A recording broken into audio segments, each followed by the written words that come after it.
नमस्कार दोस्तों, इबुनारम चैनल पे आप सभी का स्वागत है। दुनिया के कुछ महान लोगों का पूरा जीवन ही अद्भुत और नाटकीय घटनाओं से भरा हुआ था।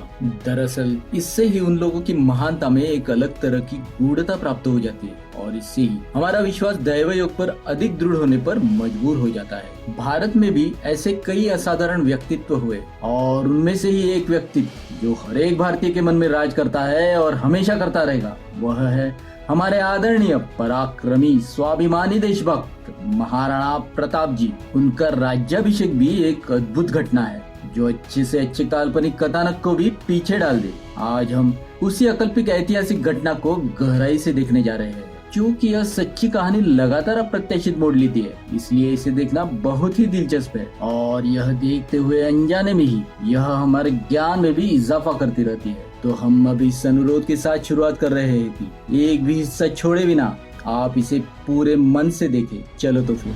मध्ययुगीन कालखंड में बहुविवाह के प्रथा के कारण कई गंभीर समस्या निर्माण होने के ढेर सारे उदाहरण हैं। क्योंकि शाही परिवार में बहुविवाह का चलन अधिक था, इसलिए ऐसे उदाहरण हमें इतिहास के पन्ने पन्ने पर देखने को मिलते हैं। इसका कारण यह है कि सहज मानवीय प्रवृत्ति के अनुसार हर रानी को यही लगता था कि राजा केवल उसके अधिकार में रहे और उसका पुत्र ही राज्य का उत्तराधिकारी बने। इसलिए जनान खाने में भी इसी प्रकार के षड्यंत्र चलते रहते थे। यही परिदृश्य कुछ हद तक मेवाड़ में भी देखने को मिलता है। लेकिन मुकद्दर का खेल देखिए, बाद में सम्राट अकबर के आक्रमण के कारण मेवाड़ के सामंतों के आग्रह पर महाराणा उदय सिंह जी ही सहपरिवार चित्तौड़ से बाहर आए और गुजरात सीमा पर राजपीपला में 4 महीने बिताए। बाद में वह उदयपुर के लिए रवाना हो गए। हालांकि यहाँ भी शाही सेना के समय समय पर हमले के कारण उन्होंने अपनी राजधानी अरवली की श्रृंखला में कुंभलगढ़ में स्थानांतरित कर दी। अंततः शाही सेना से लड़ने के उद्देश्य से महाराणा उदय सिंह जी ने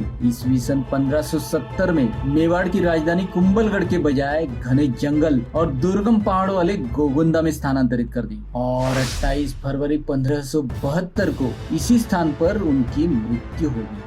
महाराणा उदय सिंह जी की मृत्यु के बाद उनके शरीर का अंतिम संस्कार गोगुंदा की झील के किनारे किया गया। इस अंतिम संस्कार के समय जगमाल को छोड़कर उनके सभी पुत्र उपस्थित थे। परिणाम स्वरूप जगमाल की अनुपस्थिति से सभी को सदमा लगा, क्योंकि राजपूताना की परंपरा के अनुसार राजाओं के अंतिम संस्कार में उनके उत्तराधिकारी युवराज को उपस्थित नहीं रहना चाहिए। मगर यह देखकर कि अंतिम संस्कार में राणा प्रताप जी उपस्थित थे और जगमाल अनुपस्थित, मेवाड़ के सामंतों के सामने एक प्रकार का प्रश्न चिन्ह खड़ा हो गया। जब उन्होंने राजकुमार सगर से इस बारे में पूछा तो उन्होंने बताया कि महाराणा उदय सिंह जी ने जगमाल को राज्य का उत्तराधिकारी नियुक्त किया है। इस अप्रत्याशित निर्णय पर तत्काल प्रतिक्रिया होना स्वाभाविक था, क्योंकि मेवाड़ के उत्तराधिकारी का निर्णय सभी सामंतों की सामूहिक सहमति से होता था। लेकिन इस बार उस अप्रत्याशित निर्णय को सुनकर उपस्थित सामंत स्तब्ध रह गए। जब अखैराज सोनगरा जी ने भीष्मचुंडा के वंशज रावत कृष्णदास और रावत सांगा से इस निर्णय के बारे में पूछताछ की तो उन्होंने तुरंत बताया कि इस बारे में उन्हें भी अंधेरे में रखा गया है, क्योंकि परंपरागत रूप से मेवाड़ में कोई भी महत्वपूर्ण निर्णय मेवाड़ के सामंतों, प्रमुख नागरिकों और वरिष्ठ अधिकारियों की सर्वसम्मति से किया जाता था। और चूंकि ये सामंत मेवाड़ के प्रशासनिक और सैन्य व्यवस्था में बहुत महत्वपूर्ण स्थान रखते थे, इसलिए किसी के पास उनके निर्णय को पलटाने की शक्ति नहीं थी। उसमें एक और, जब अकबर जैसा शक्तिशाली शत्रु मेवाड़ को नष्ट करने के लिए तैयार खड़ा है। मेवाड़ की राजधानी चित्तौड़गढ़ जब शत्रु के कब्जे में चली गई है, अकबर से युद्ध के बाद मेवाड़ का अधिकांश भाग जब वीरान हो गया है, तब उत्तराधिकारी के प्रश्न पर मेवाड़ के राज परिवार में विवाद होने पर राज्य का विनाश अवश्य भावी है। यह सत्य परिस्थिति अखैराज सोनगरा जी ने सभी सामंतों के सामने स्पष्ट की। तो ऐसी स्थिति में केवल राणा प्रताप जी ही मेवाड़ की रक्षा करने की क्षमता रखते हैं, और जब वे मेवाड़ के सच्चे उत्तराधिकारी भी हैं, तो उनकी उपेक्षा क्यों की जा रही है? ऐसा प्रश्न स्वाभाविक रूप से सबके सामने खड़ा हो गया। जब झील के किनारे मेवाड़ के उत्तराधिकारी के प्रश्न पर इतनी गहन चर्चा चल रही थी, राजकुमार जगमाल महल में अपने राज्याभिषेक की तैयारी कर रहे थे। इधर राणा प्रताप जी के मन में रोह कलह के कारण अपने ही भाइयों का खून खराबा करने के बजाय अपने मेवाड़ की प्राण प्रिय मातृभूमि छोड़कर कहीं दूर चले जाने का विचार घर कर चुका था। मित्रों, यहाँ एक बात ध्यान देने योग्य है कि हमारी पवित्र भूमि भारत के ऐसे महान सुपूतों में एक बहुत बड़ी समानता है वह है निस्वार्थ तपस्वी भावना। उन्हें राज्य का उपभोग लेने की कोई इच्छा नहीं। इसके विपरीत उन्हें लगता था कि सिंहासन उनके लिए एक पवित्र कर्तव्य है जो उन्हें अपनी मातृभूमि और अपने लोगों के लिए निभाना है। उसी राज सन्यासी तपस्वी गुण के कारण उनकी प्रबल भावना थी कि मेवाड़ में बंधु बैर जैसे दुश्मनी के बीज नहीं बोए जाने चाहिए। हालांकि इस विकट स्थिति में मेवाड़ के सामंतों के निर्णय से एक बार फिर से न केवल मेवाड़ के इतिहास को बल्कि संपूर्ण हिंदुस्तान के इतिहास को एक अलग किंतु योग्य मोड़ मिला। मेवाड़ के इतिहास में राणा चुंडा उर्फ भीष्म चुंडा, जिन्होंने खुद के लिए राजगद्दी त्याग अपने छोटे भाई मोगल को सौंपकर मेवाड़ की रक्षा की प्रतिज्ञा ली थी, उन्हें महाराणा लाखा ने मेवाड़ के शासन में महत्वपूर्ण स्थान प्रदान किया था। तब से भीष्म चुंडा और उनके वंशज जो अंततः सलुम्बर के रावत के रूप में जाने गए, उनका मेवाड़ के प्रशासन पर बहुत अधिकार और सम्मान था। एक ही वंश के रावत किशनदास चुंडावत, रावत सांगा, ग्वालियर के राजा रामशाह तंवर और राणा प्रताप जी के मामा पाली के सोनगरा चौहान आदि ने सर्वसम्मति से जगमाल के स्थान पर राणा प्रताप जी को ही गद्दी पर बिठाने का ऐतिहासिक निर्णय लिया। महाराणा उदय सिंह जी के अंतिम संस्कार के बाद राजमहल लौटते समय सभी सामंतों ने एकमत होकर गोगुंदा के द्वार पर महादेव मंदिर के पास महादेव बावड़ी के कुएं में राणा प्रताप जी को स्नान कराया और उसके बाद राणा प्रताप जी का विधिवत राज तिलक कराते हुए उन्हें मेवाड़ के अभिषिक्त महाराणा घोषित किया। चूंकि मेवाड़ का राजवंश एकलिंग जी का उपासक था, इसलिए एकलिंग जी के प्रतीक महादेव के मंदिर के परिसर में राणा प्रताप जी का राज तिलक कर अप्रत्याशित रूप से एक नई पद्धति की शुरुआत की गई। जहां राणा प्रताप जी का राज तिलक हुआ था, उस बात के सौभाग्यशाली गवाह गोगुंदा की वह बावड़ी और कट्टा आज भी विद्यमान है। राणा प्रताप जी के राज तिलक के बाद सभी सामंत गोगुंदा के महल में पहुंचे। उन्होंने सबसे पहले मेवाड़ की गद्दी पर बैठे जगमाल का हाथ पकड़कर उसे यह कहकर गद्दी से उठाया कि उसकी जगह मेवाड़ की गद्दी पर नहीं बल्कि गद्दी के सामने है, और उसकी जगह राणा प्रताप जी को सम्मान पूर्वक स्थापित किया। उसके बाद उपस्थित सभी सरदारों ने राणा प्रताप जी को नजराने देते हुए उन्हें मेवाड़ के शासक के रूप में मानवंदना दी। इस प्रकार आम जनता के निर्णय के अनुसार राणा प्रताप जी मेवाड़ के महाराणा के रूप में सिंहासन पर बैठे। इससे पता चलता है कि हमारी उस समय की राजसी व्यवस्था के पीछे भी काफी हद तक लोकतांत्रिक राज्य व्यवस्था वास कर रही थी, है ना। ये सभी अद्भुत लेकिन बहुत महत्वपूर्ण घटनाएं महाराणा उदय सिंह जी की मृत्यु के दिन ही यानी 28 फरवरी 1572 को घटी। राणा प्रताप जी के शासन ने एक प्रकार से मेवाड़ की संप्रभुता को बढ़ावा दिया, क्योंकि मेवाड़ की स्वतंत्रता और संप्रभुता की रक्षा करना ही राणा प्रताप जी की पहली शपथ थी। आखिरकार राणा प्रताप जी के सिंहासन पर बैठने पर न केवल सामंतगण और सरदार बल्कि मेवाड़ की आम जनता को भी अवर्णनीय प्रसन्नता हुई। उससे राणा प्रताप जी के गुण और योग्यता सबके विश्वास की योग्य थी, ये बात सिद्ध हुई।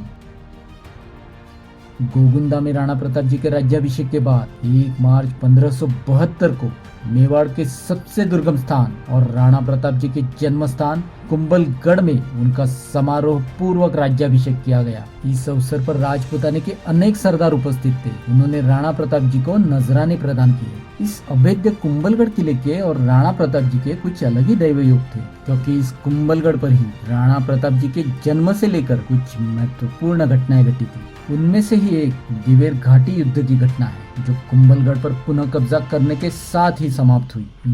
यह युद्ध कुंभलगढ़ पर पुनः कब्जा करने के लिए ही लड़ा गया था, ऐसा कहना उचित होगा। हमने उस घटना को अपने चैनल पर गहराई से प्रस्तुत किया है और इसे अब तक कई प्रशंसकों ने पसंद भी किया है।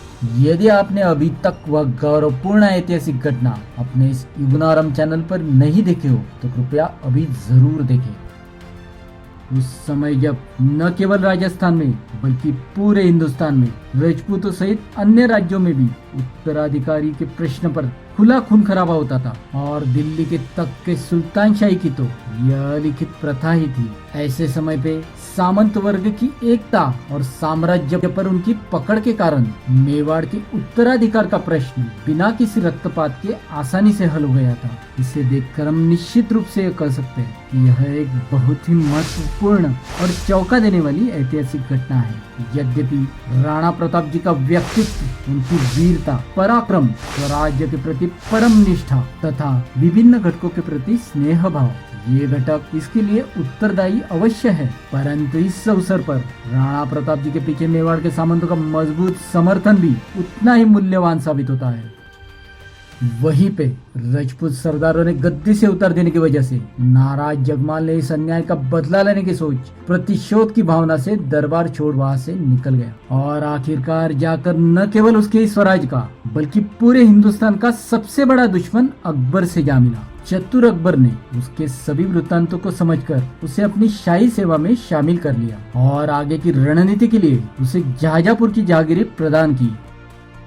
ईस्वी सन 1572 में गोगुंदा से निकला जगमाल ईस्वी सन 1583 तक अर्थात 11 वर्षों तक मुगलों का सेवक बन के रहा और इन्हीं 11 वर्षों के दौरान महाराणा प्रताप जी ने मेवाड़ की स्वतंत्रता और संप्रभुता के लिए बहुत दृढ़ संकल्प के साथ अकबर के साथ प्रसिद्ध हल्दी घाटी का युद्ध किया। केवल इतना ही नहीं, उसके बाद भी उन्होंने अरवली की घाटियों और जंगलों में शरण लेकर बेहद मुश्किलों का सामना करते हुए अपनी लड़ाई जारी ही रखी। अतः आम लोगों के मन में उनके प्रति एक प्रकार का सम्मान पैदा हो गया, लेकिन जगमाल के प्रति सभी के मन में एक प्रकार की नफरत पैदा हो गई। नतीजा यह हुआ कि जगमाल की मौत के बाद कोई भी दुख व्यक्त करता नजर नहीं आया। व्यवहारिक चतुराई के चाहे कितने भी मीठे बोल गाए जाए मित्रों, ध्यान में ले कि देश के लिए क्या बहुमूल्य है और अंततः देशवासी किसका सम्मान करते हैं और किसको दिल से मानते हैं।